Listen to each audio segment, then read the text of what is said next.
श्री शिव महापुराण रुद्र संहिता पार्वती खंड अथाष्टचत्वारिंशोऽध्यायः। शिव पार्वती के विवाह का प्रारंभ। हिमालय द्वारा शिव के गोत्र के विषय में प्रश्न होने पर नारद जी के द्वारा उत्तर के रूप में शिव महात्म्य प्रतिपादित करना। हर्षयुक्त हिमालय द्वारा कन्यादान कर विविध उपहार प्रदान करना। ब्रह्मोवाच एतस्मिन्नन्तरे तत्र गर्गाचार्य प्रणोदितः हिमवानमेनया सार्धं कन्यां दातुं प्रचक्रमे। ब्रह्मा जी बोले, इसी समय वहां गर्गाचार्य से प्रेरित हो मेना सहित हिमवान कन्यादान करने हेतु उद्यत हुए। हेमं कलशमादाय मेनाचार्धांगमाश्रिता हिमाद्रैश्च महाभागा वस्त्राभरणभूषिता पद्यादिभिस्ततः शैलः प्रहष्टः सुपुरोहितः तं वरं वरयामास वस्त्रचन्दनभूषणैः। उस समय वस्त्र तथा आभूषणों से शोभित महाभागा मेना सोने का कलश लेकर पति हिमवान के दाहिने भाग में बैठ गई। तत्पश्चात पुरोहित के सहित हिमालय ने प्रसन्न होकर पाद्य आदि से और वस्त्र चंदन तथा आभूषण से उन वर का वर्ण किया। ततो हिमाद्रिणा प्रोक्ता द्विजास्तिथ्यादि कीर्तने प्रयोगो हन्यतां तावदस्मिन् समय आगते तथेति चोक्ता ते सर्वे कालज्ञा द्विजसत्तमाः तिथ्यादि कीर्तनं चक्रो प्रीत्या परम निर्वृताः। इसके बाद हिमालय ने ब्राह्मणों से कहा, अब कन्यादान का यह समय उपस्थित हो गया है, अतः आप लोग संकल्प के लिए तिथि आदि का उच्चारण कीजिए। उनके यह कहने पर काल के ज्ञाता श्रेष्ठ ब्राह्मण निश्चिंत होकर प्रेम पूर्वक तिथि आदि का उच्चारण करने लगे। ततो हिमाचलः प्रीत्या शंभुना प्रेरितो हृदा सूतीकृत परेशेन वे शंभुं ब्रवीत स्वगोत्रं कथ्यतां शंभो प्रवरश्च कुलं तथा नाम वेदं तथा शाखां महाकार्थी समयात्ययम्। तब सृष्टिकर्ता परमेश्वर शंभु के द्वारा हृदय से प्रेरित हुए हिमालय ने हंसते हुए प्रसन्नता के साथ शिव जी से कहा, हे शंभो, अब आप अपने गोत्र, प्रवर, कुल, नाम, वेद तथा शाखा को कहिए, विलंब मत कीजिए। ब्रह्मोवाच इत्याकर्णवचस्तस्य हिमाद्रेः शंकरस्तदा सुमुखो विमुखः सद्योऽप्यशोच्य शोच्यतां गतः। ब्रह्मा जी बोले, उन हिमालय की यह बात सुनकर भगवान शंकर प्रसन्न होते हुए भी उदास हो गए और शोक के योग्य न होते हुए भी शोक युक्त हो गए। एवं विधा सुरवरैर्मुनिभिस्तदानीं गंधर्व यक्ष गण सिद्ध गणैस्तथैव दृष्टो निरुक्तर्मुखो भगवान् महेशो कार्तिसुहास्यमथ तत्र स नारदत्वम् वीणामुवादयस्त्वं हि ब्रह्मविद्योऽथ नारद शिवेन प्रेरितस्तत्र मनसा शम्भुमानसः तदा निवारितो धीमान् पर्वतेन्द्रेण भयहठात् विष्णुना च मया देवैर्मुनिभिश्चाखिलैस्तथा। उस समय श्रेष्ठ देवताओं, मुनियों, गंधर्वों, यक्षों तथा सिद्धों ने जब शंकर को निरुत्तर मुख देखा, तब हे नारद, आपने सुंदर हास्य किया। हे नारद, उस समय ब्रह्मवेत्ता तथा शिव जी में आसक्त चित्त वाले आपने शिव जी के द्वारा मन से प्रेरित होकर वीणा बजाई। उस समय पर्वतराज विष्णु, मैंने, देवताओं तथा सभी मुनियों ने आप बुद्धिमान को ऐसा करने से हठपूर्वक रोका। नानिवृत्तो भवस्त्वं हि सदा शंकरेच्छया इति प्रोक्तो दृढतरहि वीणां मा वादयाधुना। सुनिश्चिद्धो हठात्तेन देवर्षे त्वं यदा बुध प्रत्यवोचो गिरीशं तं सुसंस्मृत्य महेश्वरम्।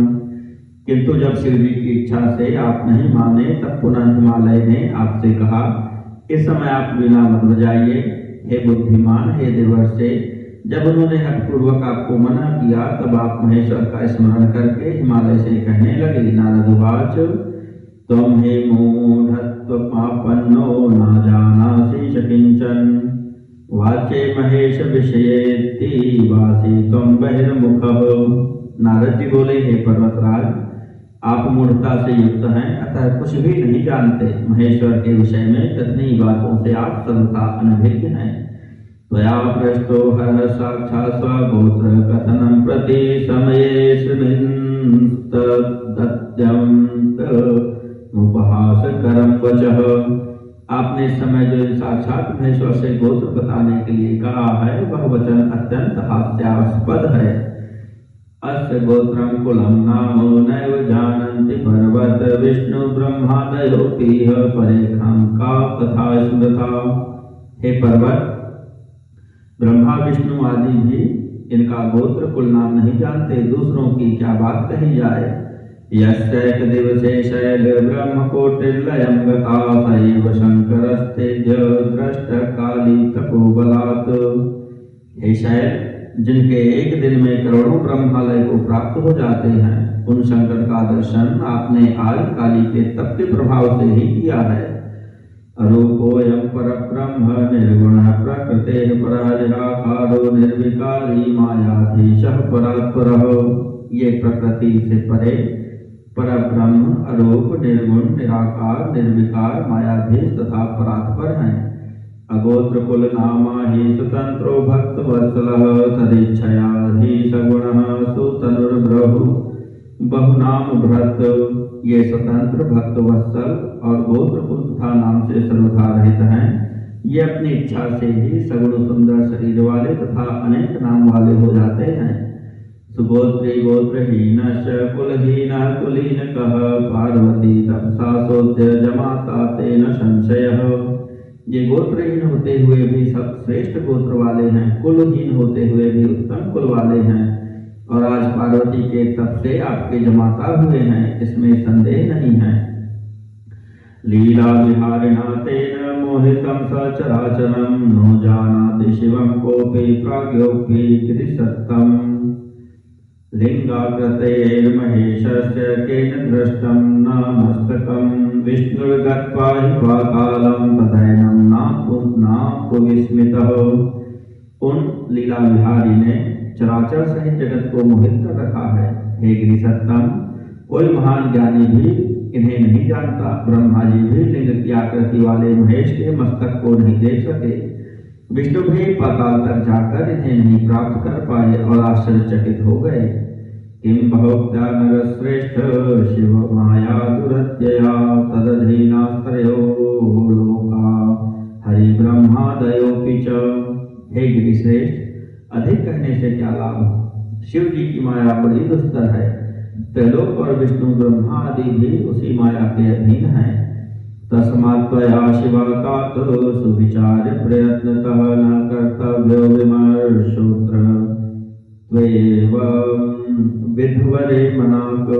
इसलिए हे पार्वती तात, प्रयत्न पूर्वक भली भांति विचार करके आप वर के गोत्र कुल एवं इस प्रकार के वर के संबंधों में थोड़ा भी संदेह मत कीजिए। ब्रह्मोवाच इत्युक्त्वा त्वं मुने ज्ञानी शिवेच्छाकारिकारकः प्रत्यवोच पुनस्तं वै शैलेन्द्रं हर्षयन् गिरा।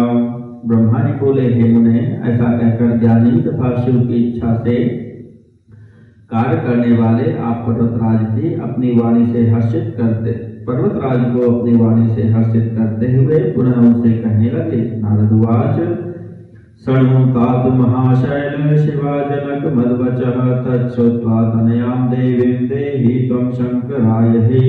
नारद जी बोले, हे तात, हे महाशैल, हे शिवाजनक, आप मेरी बात सुनिए तथा उसे सुनकर शंकर को अपनी कन्या प्रदान कीजिए।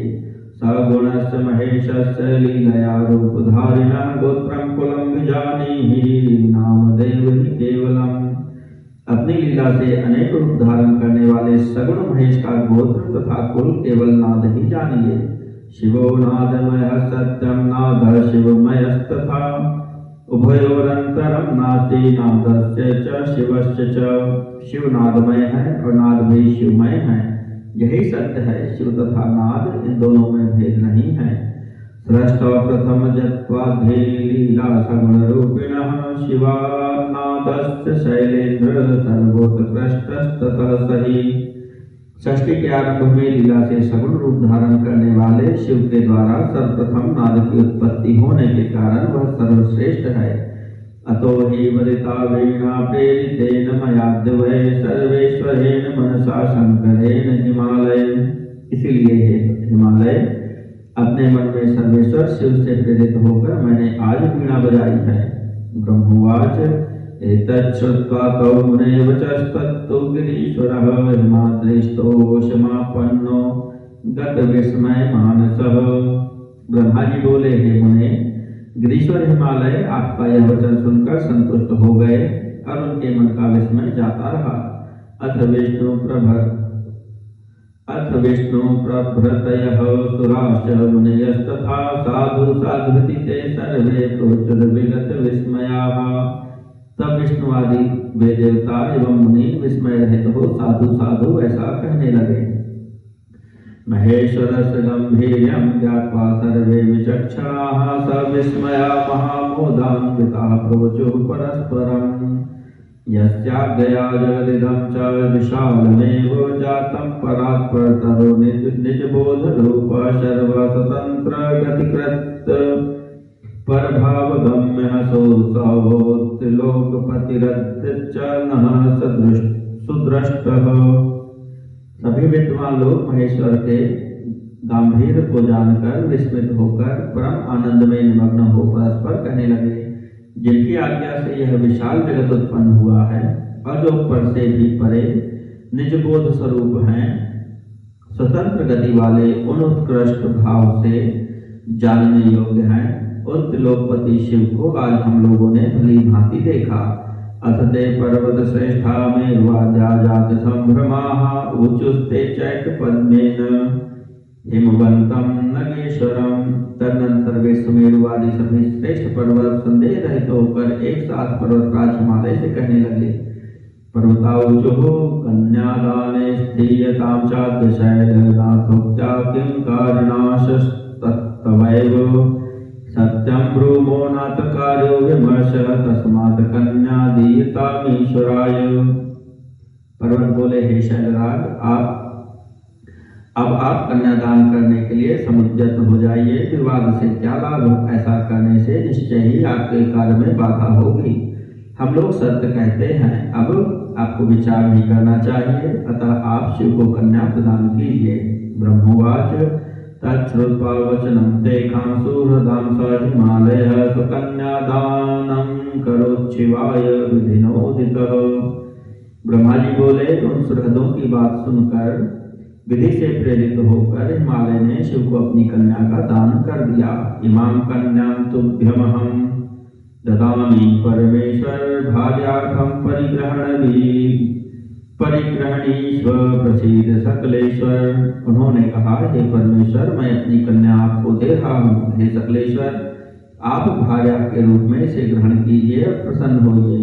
तस्मै रुद्राय महते मंत्रेणानेन दत्तवान् हिमाचलो निजां कन्यां पार्वतीं त्रिजगत्प्रसूं। इस प्रकार तीनों लोगों को उत्पन्न करने वाली अपनी कन्या पार्वती को हिमालय ने इस मंत्र से उन महान शिव को अर्पण कर दिया। इत्थं शिवाकरं शैलः शिवहस्ते निधाय च मुमोदातीव मनसि तीर्णकामो महार्णवः। इस प्रकार पार्वती का हाथ शिव जी के हाथ में रखकर वे हिमालय मन में बहुत प्रसन्न हुए, मानो उन्होंने इच्छा रूपी महासागर को पार कर लिया हो। वेद मंत्रेण गिरिशो गिरिजाकर पंकजं जग्रास्वाकरेणाशु प्रसन्नः परमेश्वरः। क्षितिं संस्पृश्य कामस्य को अदादिति मनुं मुने पपात शंकरः प्रेता दर्शयन् लौकिकीं गतिम्। पर्वत पर शयन करने वाले परमेश्वर ने प्रसन्न होकर अपने हाथ से वेद मंत्र के द्वारा पार्वती का कर कमल ग्रहण किया। हे मुने, लौकिक गति प्रदर्शित करते हुए पृथ्वी का स्पर्श कर महादेव ने भी कोदात इस काम संबंधी मंत्र का प्रेम पूर्वक पाठ किया।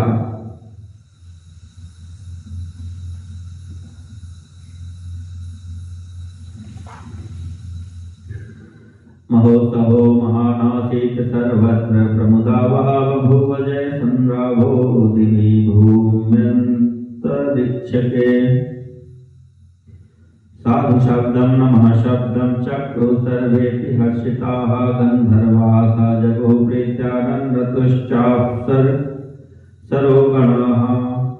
उस समय सर्वत्र आनंददायक महान उत्सव होने लगा और स्वर्ग भूमि तथा अंतरिक्ष में तीव्र जय ध्वनि होने लगी।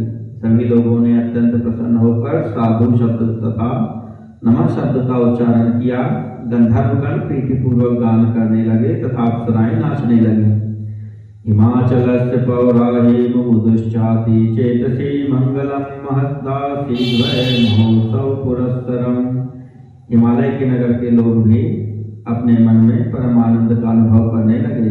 उस समय महान उत्सव के साथ परम मंगल मनाया जाने लगा। अहम विष्णु शक्रश्च निर्जरा मुनियोखिलाः हर्षिताः भवश्चाति प्रफुल्ल वदनाम्बुजाः। मैं विष्णु इंद्र देवता एवं सभी मुनिगण अत्यंत हर्षित हुए और सभी के मुख कमल खिल उठे। अथ शैलवर सोदात सुप्रसन्नो हिमाचलः शिवाय कन्यादानस्य संगतां सुयथोचिताम्। उसके बाद उन शैलराज हिमालय ने अति प्रसन्न होकर कन्यादान की यथोचित सांगता शिव को प्रदान की। ततो बंधुजनास्तस्य शिवां संपूज्य भक्तितः ददुः शिवाय सद्द्रव्यं नानाविधि विधानतः। हिमालयस्तत्तुष्टमनाः पार्वती शिवप्रीतये नानाविधानि द्रव्याणि ददौ तत्र मुनीश्वर। तत्पश्चात उनके बंधुजनों ने भक्ति पूर्वक भली भांति पार्वती का पूजन कर शिव जी को विधि विधान से अनेक प्रकार के उत्तम द्रव्य प्रदान किए। हे मुनीश्वर, हिमालय ने भी प्रसन्न चित्त होकर पार्वती तथा शिव की प्रसन्नता के लिए अनेक प्रकार के द्रव्य दिए। यौतुकानि ददौ तस्मै रत्नानि विविधानि च चारुरत्न विकाराणि पात्राणि विविधानि च गवां लक्षं हयानां च सज्जितानां शतं तथा दासीनाम् अनुरक्तानां लक्षं सद्द्रव्यभूषितम्। नागानां शतलक्षं रथानां च तथा मुने सुवर्णजटितानां च रत्नसार विनिर्मितम्। इत्थं हिमालयो दत्त्वा स्वसुतां गिरिजां शिवां शिवाय परमेशाय विधिना कृतार्थताम्। उन्होंने उपहार स्वरूप नाना प्रकार के रत्न एवं उत्तम रत्नों से जड़े हुए विविध पात्र प्रदान किए। हे मुने, उन्होंने 1,00,000 सुसज्जित गायें, सजे सजाए 100 घोड़े, नाना रत्नों से विभूषित 1,00,000 अनुरागणी दासियां दी और 1 करोड़ हाथी तथा स्वर्ण एवं उत्तम रत्नों से निर्मित रथ प्रदान किए। इस प्रकार परमेश्वर शिव को विधि पूर्वक अपनी पुत्री शिवा गिरिजा को प्रदान करके हिमालय प्राप्त हो गए। अथ शैलवरो माध्यन्दिनोक्तस्तोत्रतो मुदा तुष्टाव परमेशानं सद्गिरा सुकृताञ्जलिः। ततो वेदविदास्तेन ज्ञप्ता मुनिगणास्तदा शिरोभिषेकं चक्रुस्ते शिवायाः परमोत्सवाः। देवाभिधानमुच्चार्य पर्युक्षण विधिं व्यधुः महोत्सवस्तदा चासीन महानंद करो मुने। तत्पश्चात पर्वतराज ने हाथ जोड़कर श्रेष्ठ वाणी में माध्यन्दिनी शाखा में कहे गए स्तोत्र से परमेश्वर की स्तुति की। इसके बाद वेदज्ञ हिमालय की आज्ञा पाकर मुनियों ने अति प्रसन्न होकर शिवा के सिर पर अभिषेक किया और देवताओं के नाम का उच्चारण कर परीक्षण विधि संपन्न की। हे मुने, उस समय परम आनंद उत्पन्न करने वाला महोत्सव हुआ। इति श्री शिव महापुराणे द्वितीयायां संहितायां तृतीये पार्वती खंडे कन्यादान वर्णनम नामाष्टचत्वारिंशोऽध्यायः।